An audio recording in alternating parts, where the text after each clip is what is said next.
আমি মেঘলার সাথে কথা বলতে চাই। মেঘলা, মেঘলা, মেঘলা মারা গেছে।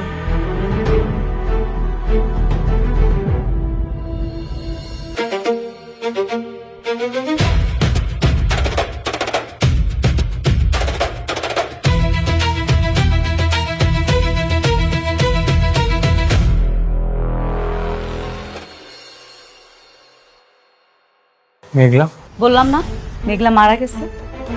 আমি হলাম শালিমা চৌধুরী। হ্যাঁ জানি তো তুমি শালিমা, কিন্তু তুমি তো আমার কাছে আমার মেঘলা, আমার ভালোবাসা। ভালোবাসা? তোমার এই একটা মন তুমি আর কতজনের দিবা? তোমার এই ভালোবাসার নাটক করতে করতে আমার জীবনটা নষ্ট করে ফেলছো। এরপর আবার ভালোবাসা দেখাইতেইছো। আমার এই মুখটাও না আমি আর দেখতে চাই না। সইনা যাও। মেঘলা, তুমি আমাকে মাফ করে দাও, যা শাস্তি দেওয়ার দাও, কোনো সমস্যা নেই, কিন্তু আমাকে আর একটা সুযোগ দাও। সুযোগ আর পাইবা না তুমি।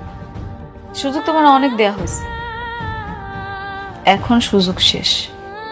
অনেক তোমার মনে আছে আমার পেটে যখন সন্তান ছিল তখন আমি তোমার বারবার করে বলছি, অনেক এটা তোমার সন্তান, সন্তানটারে স্বীকৃতি দাও। কিন্তু তুমি আমার একটা কথাও শোনো নাই। বারবার নানাভাবে তুমি আমার অপদস্থ করছো, এমন ভাবে মানসিক যন্ত্রণা দিছো যে আমি সোজা হয়ে দাঁড়াইতে পারি নাই। আর আজকে তুমি আইছো আমার কাছে মাফ চাইতে। তুমি ভাবলা কি কইরা তুমি আমার কাছে মাফ চাইবা আর আমি খুব সহজে তোমার মাফ করে দিব? মেঘলা, ওই যে বললাম, তোমার যা শাস্তি দেওয়ার তুমি আমাকে দাও, কিন্তু তোমার থেকে দূরে সরাই দিও না। আমি তোমাকে ছাড়া থাকতে পারবো না, আমি তোমার কাছে আজীবন থাকতে চাই। আব্বা, আমি ওর সাথে আর কোনো কথা বলতে চাইতেছি না। তুমি ওরে সুন্দর করে বুঝে বিদায় করে দাও। মেঘলা,